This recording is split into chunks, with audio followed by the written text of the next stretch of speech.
If you're considering buying a property, at some point, chances are you will have to decide if you're buying a freeholding property or purchasing in a sectional title.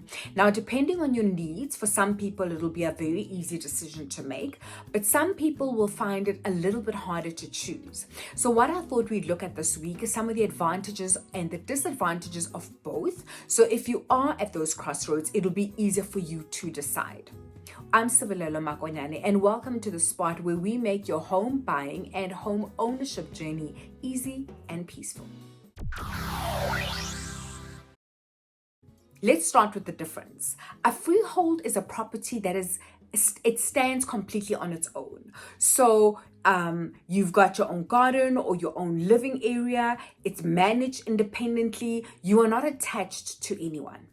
Now, a sectional title is where you own a section or a unit within a complex or greater development. That would include things like flats, apartments, and townhouses. Even though you might find that there are situations where they're not physically attached and everybody's got their own gardens, such as in a complex, everybody still falls under one umbrella or one community. You might find that all the units are built the same way, or maybe they have the same color or built with the same brick, but they're all managed by the body corporates. Then you get a house that is not attached to your neighbor. You've got your own garden, you can do your own thing, but you're still part of a community. Then you're a freehold in an estate, which is managed by the homeowners association. Let's start with sectional titles and estates. They have become massively popular, particularly in the metros, because they offer high security comfort. Because most people feel more safe living in an estate or a complex than in a freestanding home. You'll find that complexes and estates generally offer quite a high standard of security. So you might find things like CCTV cameras, electric fence, there might be a security guard at the gate, and in general, access into the complex or estate is a little bit higher than what you might find in a freehold. And, with all of the crime that's in South Africa, it's quite easy to see why sectional titles and complexes have become so popular over the years. So without a doubt, that is definitely one of the most attractive features about complexes and estates. But just because you live in a freeholding doesn't mean your security has to be compromised. You can still get your CCTV cameras, you can still get your armed response, you can still get your electric fence.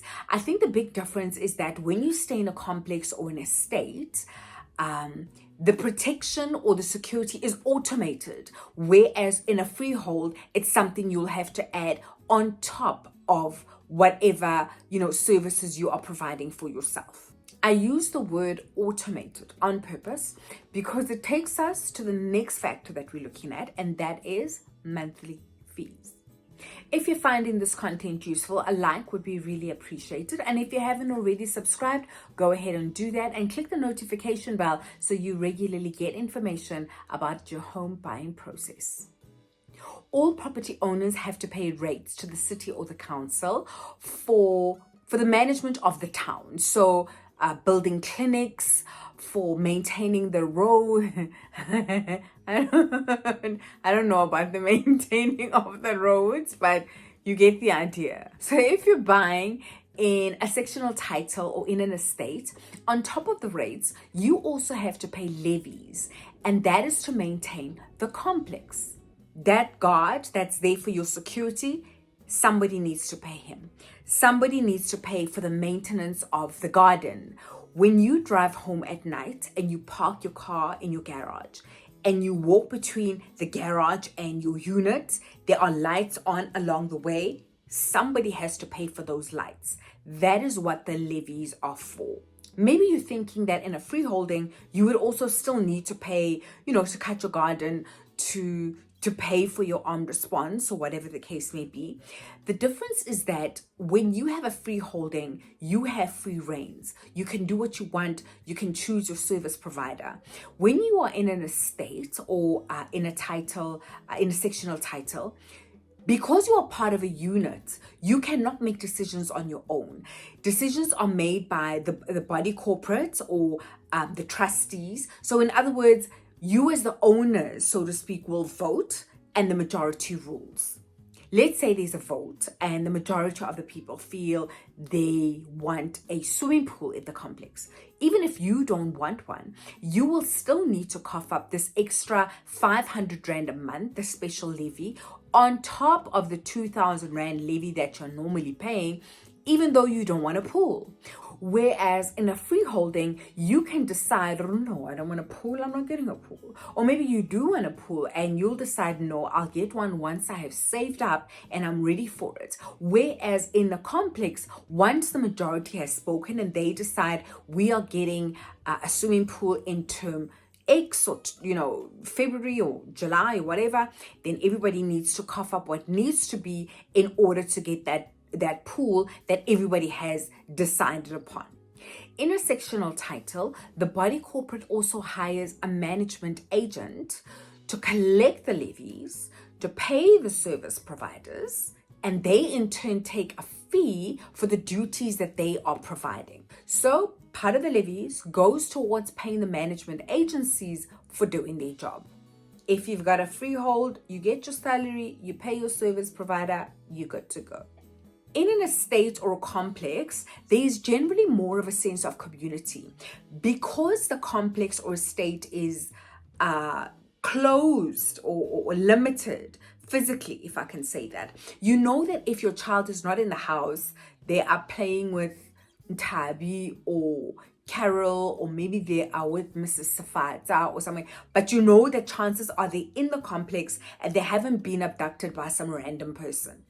On the downside, usually in complexes, the units are relatively close together. So if you've got a neighbor who plays loud music or regularly throws parties, it can be a bit of an annoyance.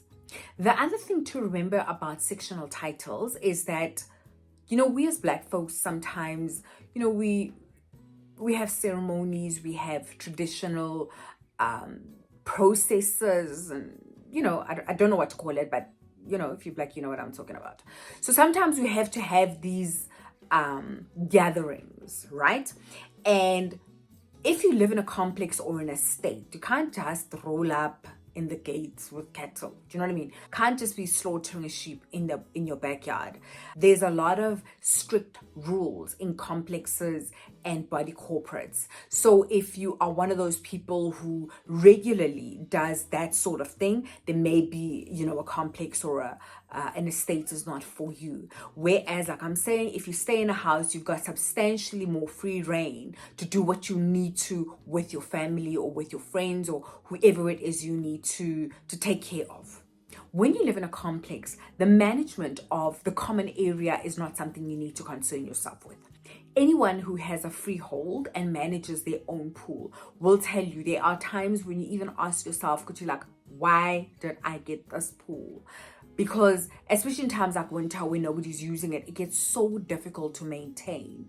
Whereas if you're staying in a complex, it's no concern of yours. Somebody else takes care of it. It all comes out of your levies.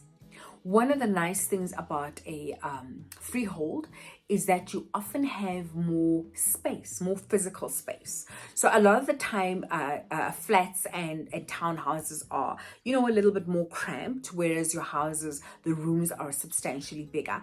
And another thing is that you've also got more leeway to extend your house. If you've got a freehold, you can you can make your house bigger if you need to. Whereas if you're staying in a complex, there's substantially more rules that you have to follow if you want to extend your house and make it a little more spacious.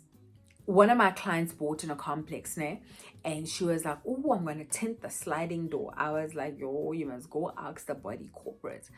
And she was like, it's a tint. It's a tint. And I'm like, you know what? It's a body corporate. You live in part of a community now. You need to get permission for things like that. So that can be a bit of a deterrent. So to wrap things up, I think the best thing about living in an estate or a sectional title is definitely the advanced security. And the biggest downfall is the financial implications that comes with living within a community. Because as the name suggests, you own a section of the whole. While the advantage of a freehold is freedom, you've just got more leeway to do what you want. And because there's nobody holding you back financially, I think if you're going through a financial struggle, it's easier to cover up. You can literally get a lawnmower and push that machine yourself in order to save money when you're going through a hard time, whereas somebody who stays in a complex still needs to pay their levies. And then there's a freehold within a state, which is definitely the best of both worlds. You can extend your house, you've got the freedom within your home, but you've also got the security of the complex. However, the disadvantage is money. Mula, matangura. Not everybody can just afford to live in a state. So I think that is probably the biggest disadvantages about that. Now that I've shown you the pros and the cons about each of them, I hope it does make it a little bit easier for you to decide. Personally, I really don't think that one is better than the other. It honestly depends completely on your needs and what is important to you and at that time, because there might be a period in your life where right now a freehold makes sense and then later you want to stay in a sectional title, or vice versa. Maybe right now a sectional title makes sense and then at some other point in your life you may want to stay in a freehold. Let me know in the comments what makes more sense to you and which of the two you prefer. In the meantime, here are some videos that I've picked that I hope will help you in your home buying journey. I'll catch you in the next video.